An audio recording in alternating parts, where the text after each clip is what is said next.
Hi everyone and welcome back to my channel.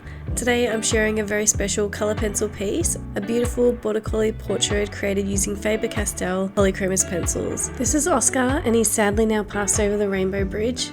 What I've learnt about him is that he was a beautiful boy, so gentle, loyal and very friendly. He was very intelligent and so keen to please. His favourite thing was to be anywhere that his family was. At the side of his people was his favourite place. He especially loved the beach, playing and running in the water no matter what the weather. I'm going to walk you through some of the key stages of this piece, but if you'd like to watch the full in-depth tutorial you can find it over on my Patreon and the link is in the description below. I do also take commissions, so if you'd love a custom portrait of your own pet, feel free to get in touch.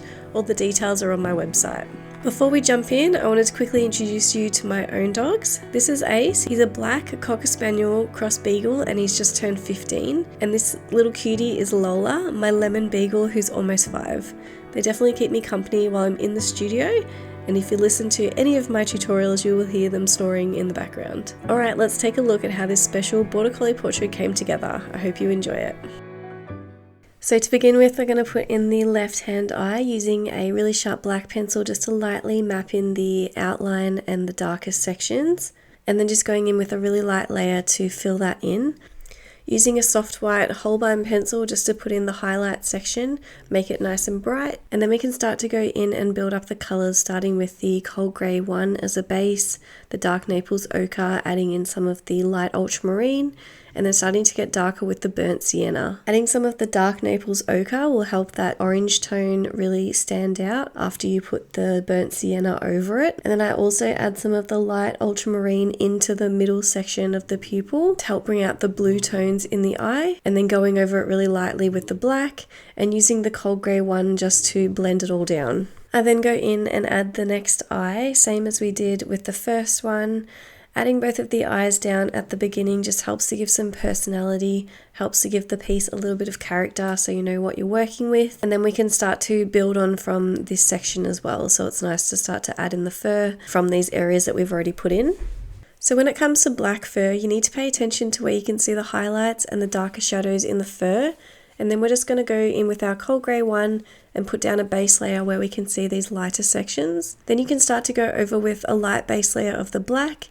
And then having a look at your reference photo, pay attention to the colours that you can see underneath the fur. So in this one there was lots of blue and purple tones and also some orange tones. So I went in with some of the manganese violet, light ultramarine and some of the burnt sienna. And then you can start to go darker with the black and then going back over with the cold grey 1 and cold grey 3 to blend down the lighter sections and make it nice and smooth. You want to make sure you're always going in the direction of the fur the whole time. Moving on to the nose, we go in with a light outline of the nose in black pencil, just mapping out where you can see all of those darker sections, and then going with some of the cold grey one as a base. Starting to add in some of the colours, so again we're using the light ultramarine and manganese violet, starting to get darker with some of the dark sepia, and then you can go around to continue to build up the darker tones and resaturate the colours.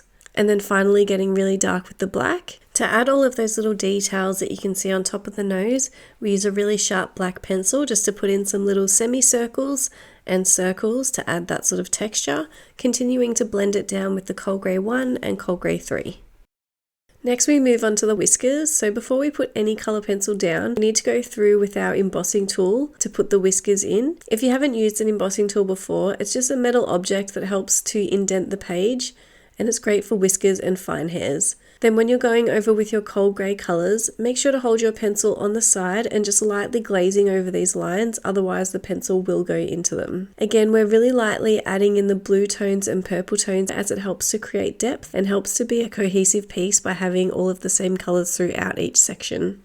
It can be really intimidating completing an open mouth on an animal like this, but you just need to break it down into shapes that you can see and then just map out the darker and lighter tones and build up your base layers and slowly get darker and it all comes together. So just have a close look at each section and see what sort of shape it's making, and then that's what you're trying to mimic on the page. Completing a tongue can be quite difficult because there are so many different shapes and a lot of different tones and colours, but again we just start off with your light colours first and slowly build them up. We're going to be using all of the same colours that we've been using throughout the piece, so the manganese violet, light ultramarine, and then blending down and getting darker with the cold grey 1, cold grey 3, dark sepia, and then also adding in some of the red violet and burnt sienna. Blending down with a white pencil also helps to give it a bit of a shine at the very end. So when it comes to white fur, we're going in with the base layer of the cold grey 1, building up to the cold grey 3, and also adding in bits of the dark sepia.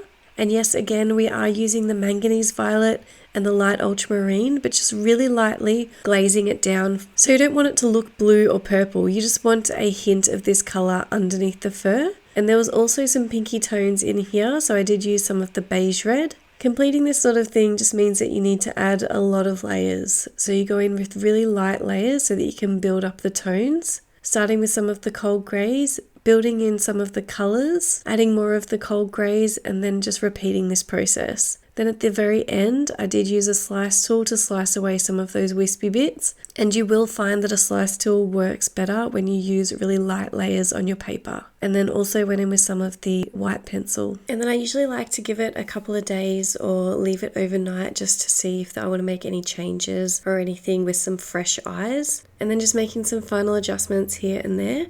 And then it's time to take the tape off. And I use a colour pencil fixative just to spray over it to help the colour last and prevent smudges. And then finally I can take a few photos just to send to the client to see how they're feeling about it all. But I really hope that you liked this video. Remember to like and subscribe. This is a full tutorial on Patreon, so jump over there and you can complete this one and have access to over 40 different tutorials. Let me know what you think of this one in the comments, and I'll see you in the next one. Thanks guys.